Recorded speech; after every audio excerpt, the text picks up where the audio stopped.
Hi everyone, welcome back to Math 261. This is Scott. Let's get started. So what we are going to be looking at now in section 4.4 is what a basis for a subspace has to do with a coordinate system for a subspace. So this was a hint that was dropped way back in section 2.8 and 2.9.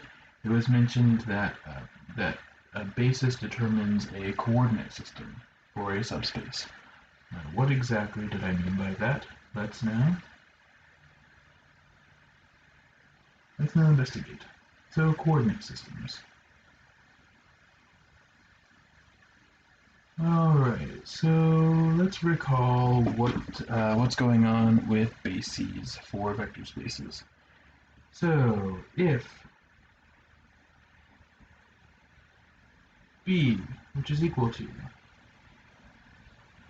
b1 up through bk,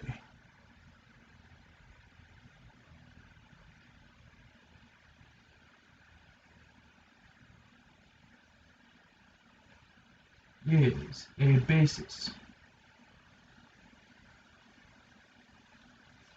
for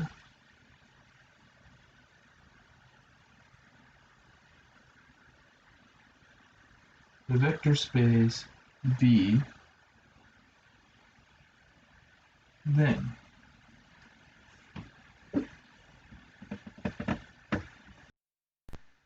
and two things. One,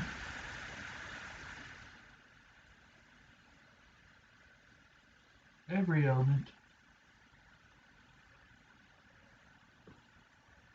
x in V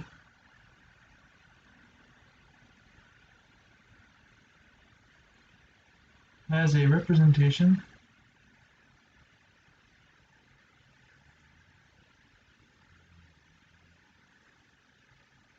x equals c1 b1 up to ck bk, bk.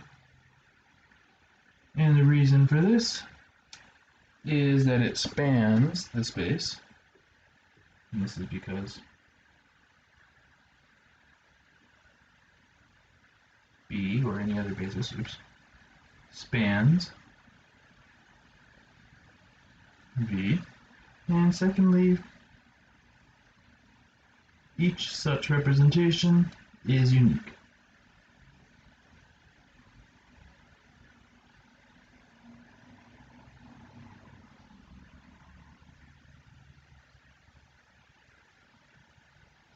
And that's because B, the elements of B are linearly independent.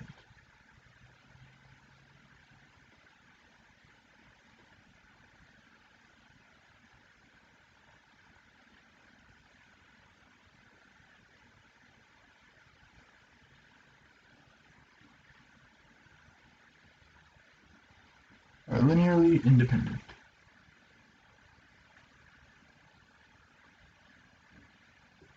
So there are two pieces to being a basis. One is that you must span the set in question, the space in question, I should say, and the other is that your elements must be linearly independent.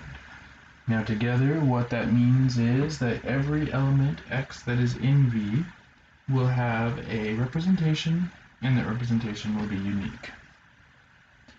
So what this means is, thus,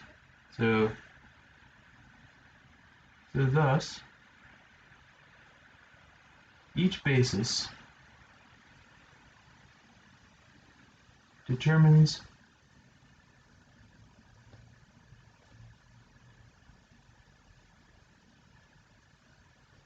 a coordinate system,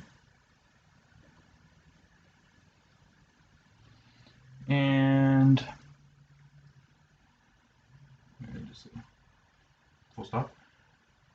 And we can represent, or we can write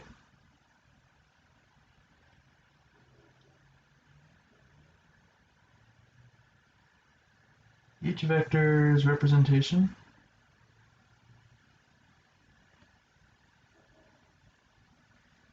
in that coordinate system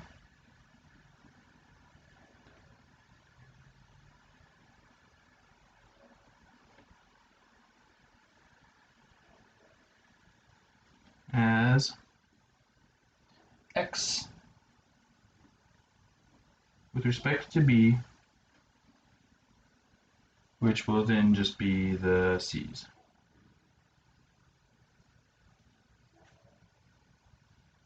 So this is not anything new as far as information in the record. So I am not adding anything to the record yet, but now I'm about to. So now, change of coordinate matrix.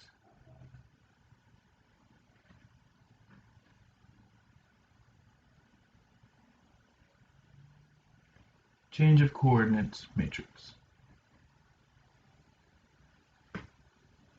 So we can actually represent the transition from one coordinate system to another by means of a multiplication by a matrix.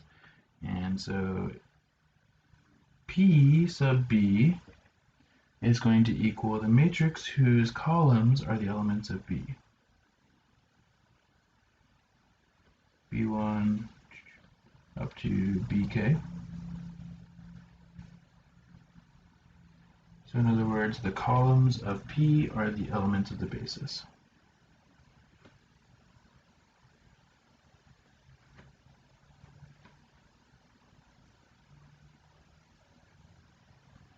Sorry. I should say the elements of B form the columns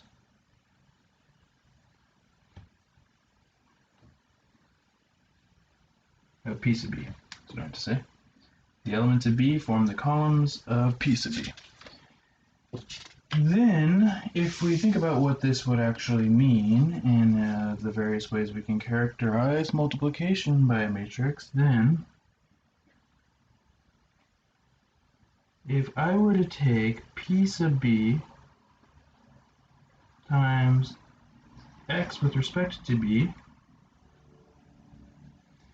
then this would equal the C1 times B1 plus C2 times B2, etc., which would exactly then produce the vector x. So P sub B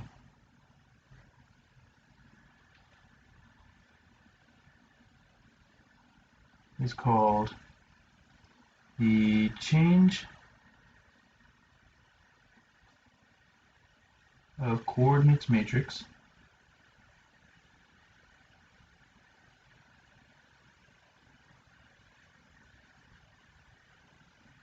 or change of basis matrix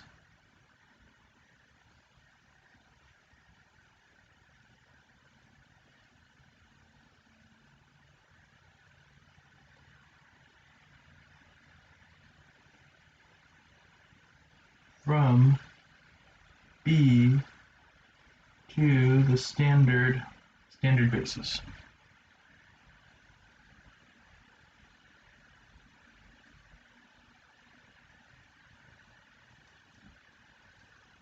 Now, it just so happens that this means then that changing from one coordinate system to another is actually a linear transformation. So, this means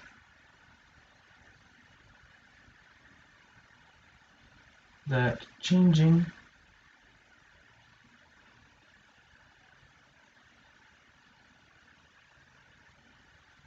coordinate systems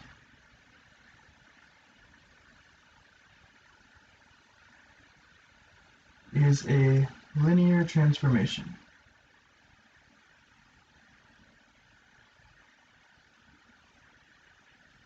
In fact, changing coordinate systems is more than just any old linear transformation. It is the strongest kind of transformation.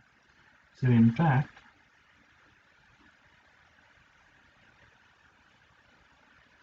the coordinate mapping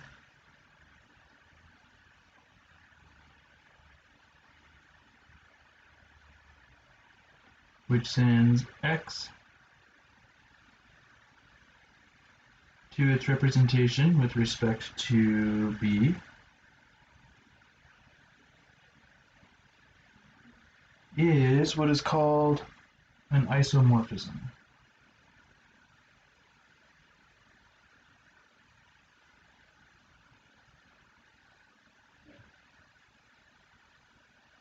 And what this meaning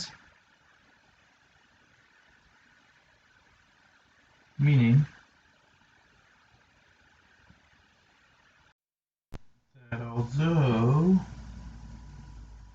the notation may change,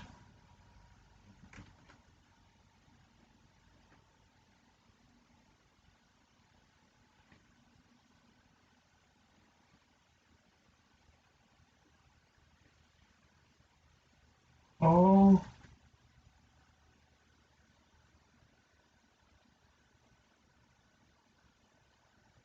mathematical facts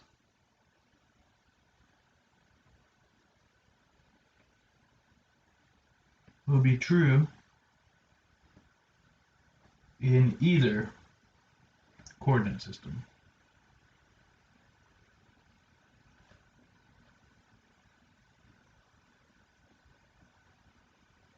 So the word isomorphism, iso, those of you who have dabbled in Greek prefixes might know, iso means the same. So for example, isocline in like a topography situation would be a thing that has the same height. Morphism means form, so same form or same structure. So what that means is then we can take some of our more exotic, so this gives us a way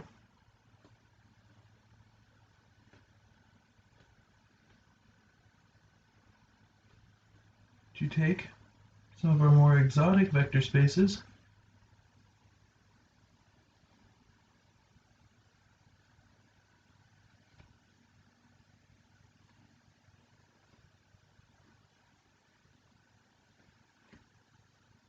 and translate them into column vectors.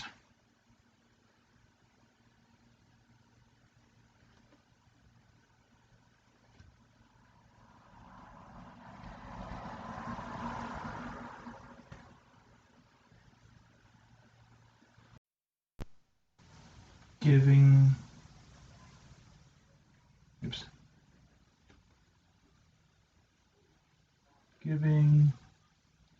their representations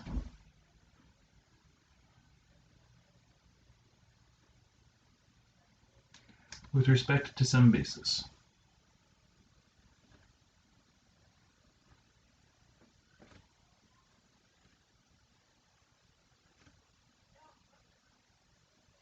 Okay, so now in order to make this work, we have to interrogate a little bit more the relationship between x and xb. So then, how it works is as follows.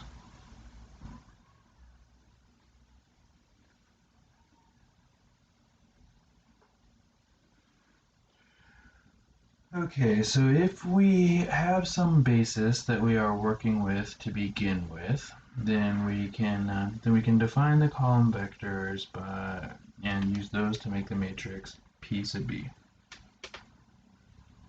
So this is P sub B is going to be the elements of the basis written as column vectors. Then if x equals P sub B times x with respect to B, then what this also means is we can always find x with respect, or we can always find the original vector x if we're given its representation by this means, and that's not too hard. The other way around, though, is the trickier one. So given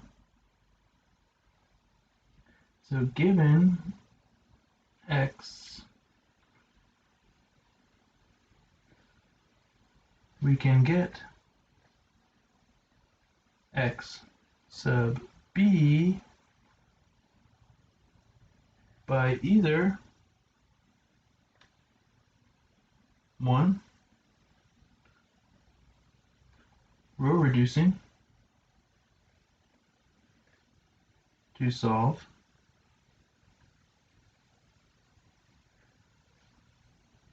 the matrix equation,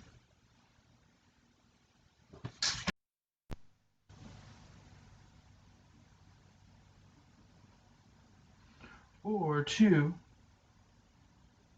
and this is only an option when there are the correct number of rows and columns, or 2, this is if p sub b is squared,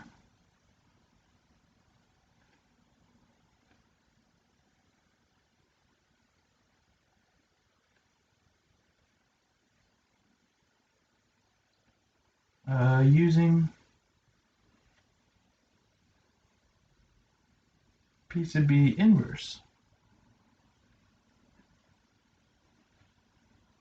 to find x. X sub b, so if we take that equation, p sub b inverse would times x would equal x with respect to b. Now this only works if p sub b is square, although there are workarounds if it's not, but it's not, but row reducing is usually a more efficient technique anyway, so we won't really typically bother too much with using inverses if it's not square. So let's try this out. So let's do some examples and work our way up the level of exoticness until we can get to the maximum state, which in this case will be polynomials. So example, find. Let's just start easy. Find the change of coordinate matrix.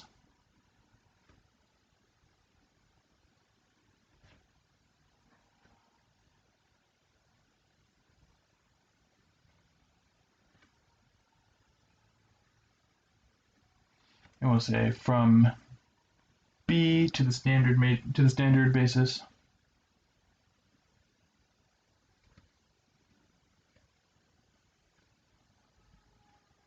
To the standard basis.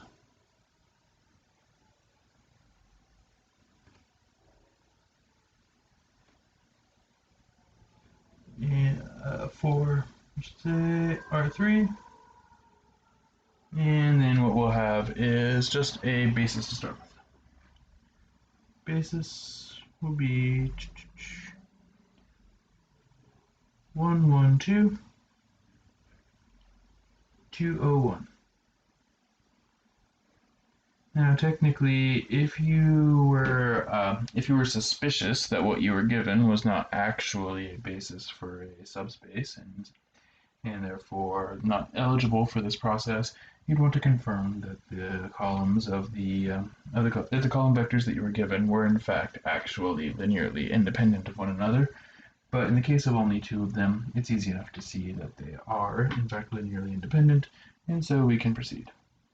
Then, what this wants from us is the p sub b. And we just have to sort out what does this all mean. So this is b1, this is b2, so that means 1, 1, 2, 2, 0, 1 is what is wanted from us here. Now that we've got this, we can use it to do 2 different things. So A. Find. Let's say find x if x sub b is equal to, and let's say 1, 1. Let's see if we can understand what that means, what it wants from us, and which side of the matrix coin it's on. So all of these problems will fall on one of the two sides of the either set up to row reduce or set up to multiply coin. And it's just up to us to figure out which one is which. So let's always start with what will be our equation that will be our guiding light through all these problems. So the lodestar equation here is x equals p sub b times x with respect to b. And here we are given this one, and so x is equal to 1, 1, 2, 2, 0, 1, and then times 1, 1. So we can see that this is just going to be a matter of multiplying this matrix by this vector, and we can just calculate it all out. So it's going to be 1 times 1 plus 2 times 1 is going to be 3. It's going to be 1 times 1 plus 0 times 1, which is going to be 0. And, 1 plus 0. And then it's going to be 2 times 1 plus 1 times 1, which is going to be 3 again. So 3, 1, 2. Alright, so that's one side of the coin. Now the other side of the coin is to not multiply, but solve. So that would look like this in this case. So find x sub b, so x with respect to b, if x is equal to, and now let's say we had something like 0, 2, 3. So what this is now saying is that 0, 2, 3 is going to equal 1, 2, 0, 2, 1 times the mysterious x with respect to b. And so what that means is that we are going to have to augment and row reduce to solve this. So 1, 2, 1, 0, 2, 1, and then augmented with 0, 2, 3, and then this will be like C1 basically, and C2 according to our earlier framing. Excuse me, and then this will be just x. So then if we were to go through the business of reducing this, what we would find is that we would get very quickly, we would clear away those. It would be 0, this would be negative 2, this would be 2, this would be 0, this would be negative 3, this would be 3. And we can see where this is going. So what we're going to end up with here is we're going to have to add that to that, and we'll get 1, 0, 2, 0, 1, negative 1, and 0, 0, 0. Is where the row reduction on this would lead us. So I would be canceling the ones below this 1, and then canceling the ones above this 2 and scaling it down, and it's clear that those two are going to cancel each other out. And that's going to lead us to C1 equals 2, C2 equals negative 1, and so that means x with respect to b is equal to 2, negative 1. So this is us doing the reverse process, but with respect now, but now by using the row reduction method. But we could also, if the dimensions work out right, we could also do this by means of a matrix inverse. So let's try an example of something like this. So use an inverse matrix.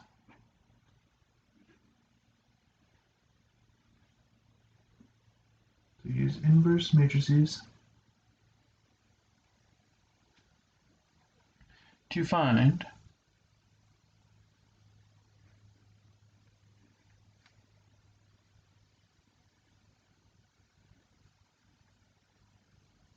x sub b given.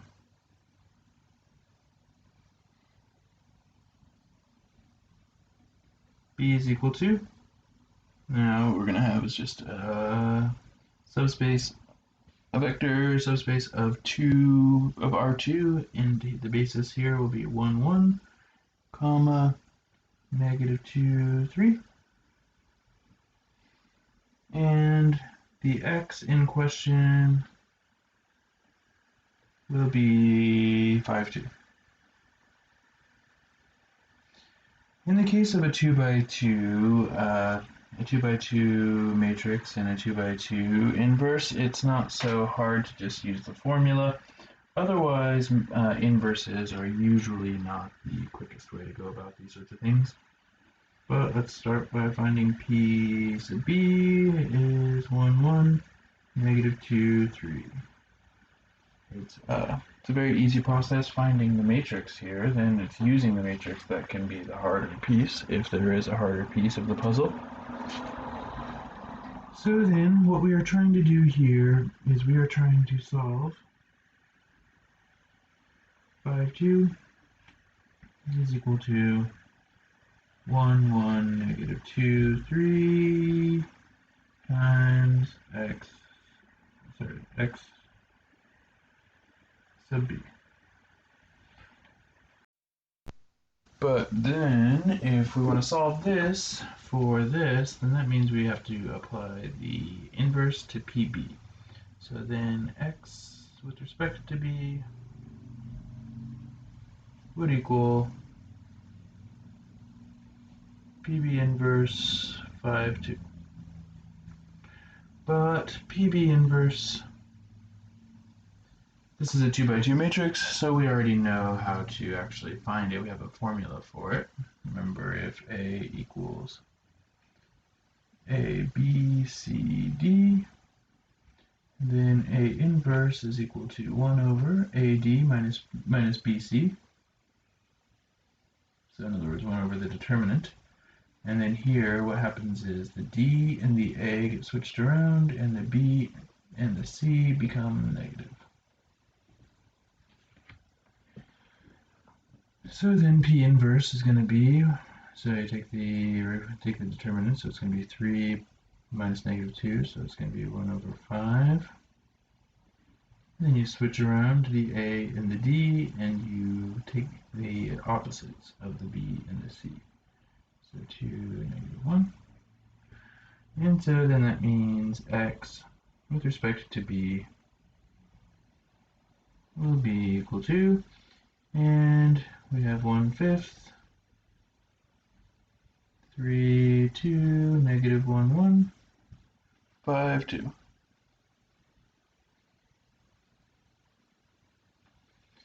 Which will then be here 15 plus 4 is 19, so it's going to be 1/5, 19, and then -5 plus 2 is going to be -3.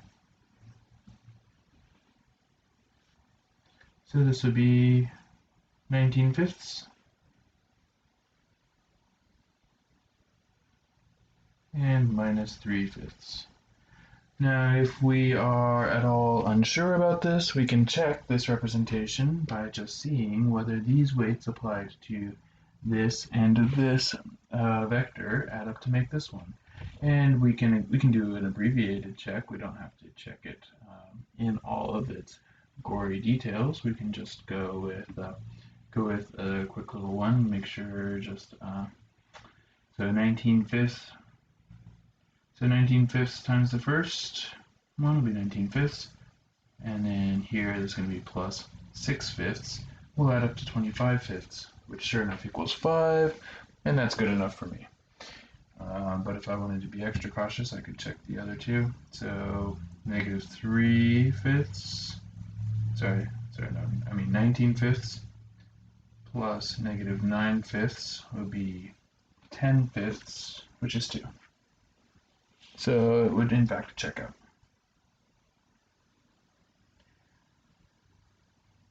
Now the last case of of a vector subspace that we're going to be looking at is the case of a polynomial space.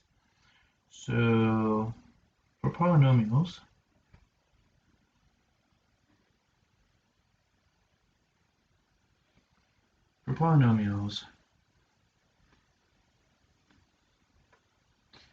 we can represent them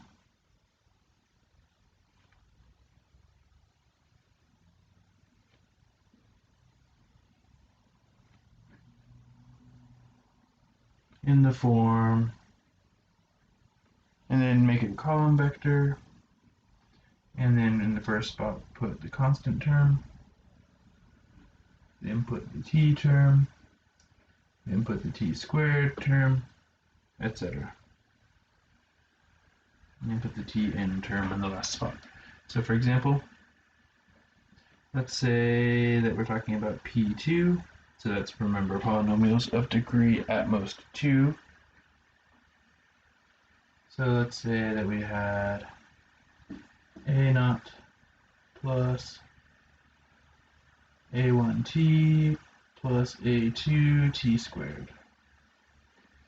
So what this would correspond with then is a0 for the first entry, a1 for the second entry, and then up to a2 for the third entry.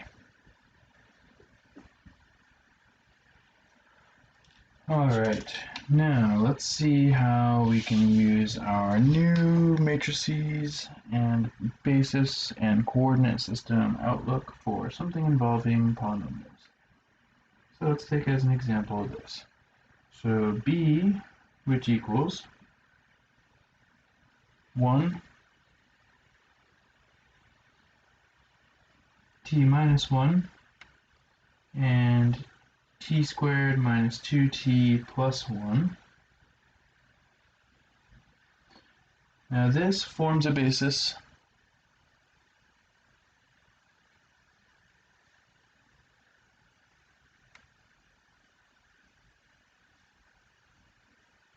for P2. We'll just have that in the record. You'll just be told that it's true. Then find the representation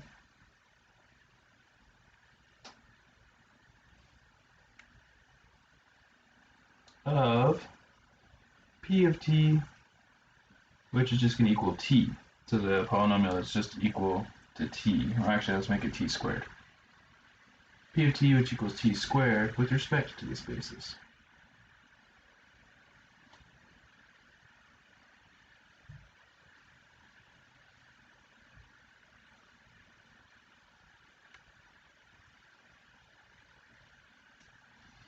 So in other words, what we're looking for, so what we want is this. What we're looking for is representation of t squared with respect to b. And that's what we want. Alright, well, let's think about the p sub b here. So b, if we want to represent that as column vectors in order to make it a little bit more consistent with our previous arrangement of things, then b1 will be just 1, 0, 0. So this represents 1 plus 0t plus 0t squared. b2 would represent negative 1, 1, 0, which represents negative 1 plus 1t plus 0t squared. And then 1, negative 2, 1, and here this represents the 1 plus negative 2t plus 1t squared. So if that's the b, then p sub b is actually the matrix you get by just taking these as its columns. 1, 0, 0, negative 1, 1, 0, 1, negative 2, 1. Now we are accustomed to referring to this as the change of matrix or change of coordinates base matrix for the from basis B to the standard basis. Here by standard basis, what we are implicitly meaning is the basis that it consists of 1 t and t squared. So this is taking these basis elements and translating them in terms of 1 t and t squared, which is the standard basis for polynomials. Now t squared, that would correspond with the vector 0, 0, 1. And so what we're actually, in fact, here trying to find is the matrix, or sorry, the vector t sub b such that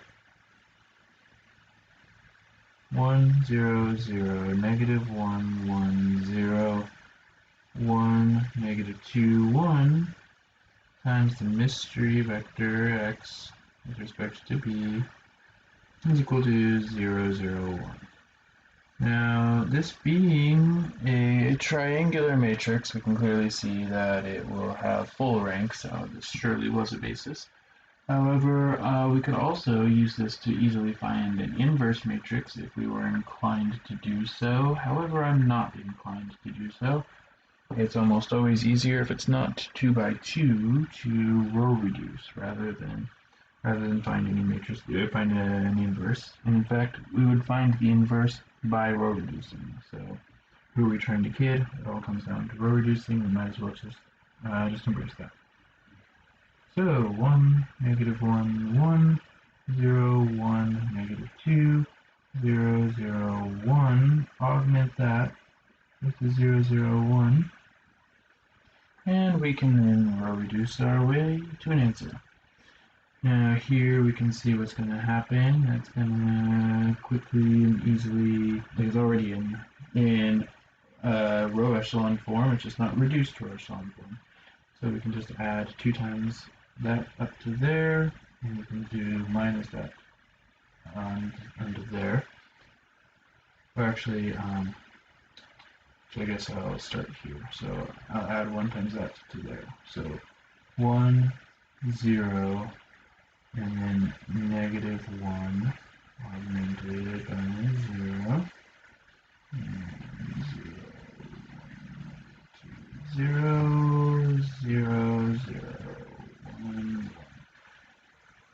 So I almost violated what is really kind of the most basic guideline for row reduction. Always work your way from left to right, clearing things above and below each pivot. I got tempted because I saw that and I just wanted to let it work its magic, but gotta be disciplined here and not just go for whatever looks good. Don't get distracted by golden apples. Just keep your eyes on the prize.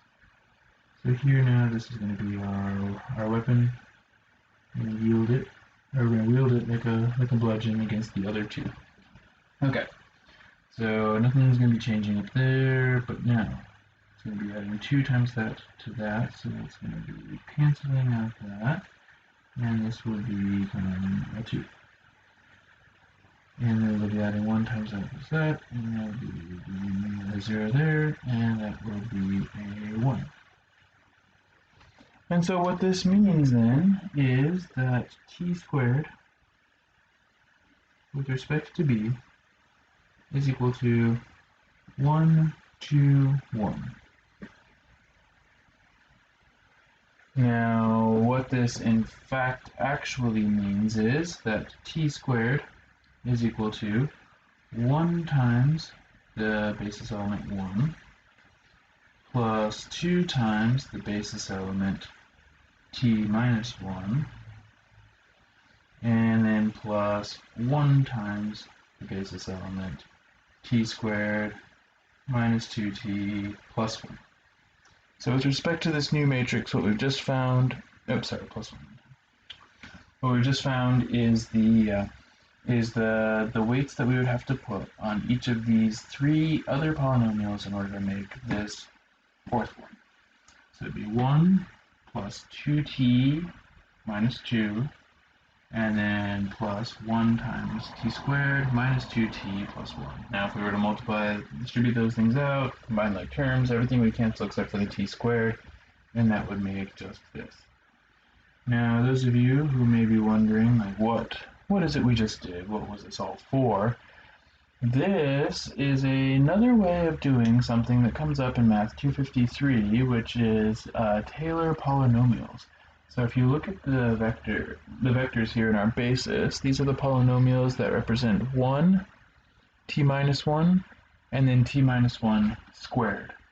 So this has actually expressed a different quadratic, t squared, in terms of these powers of t minus 1. So this original vector t squared didn't have anything to do with t minus 1, it just had to do with t. But we can express it with respect to this new basis by these means. And what we've effectively done is created a Taylor polynomial for this polynomial, which amounts to essentially a change of variables from t to t minus 1. But that's, again, a matter that's more related to 253 stuff and less to this class. It's just an interesting perspective on an old problem. But on that note, we'll leave things there, and we'll call it an episode of Math 261. Join me next time for a further exploration of linear transformations and dimensions and things of that sort. So until then, bye.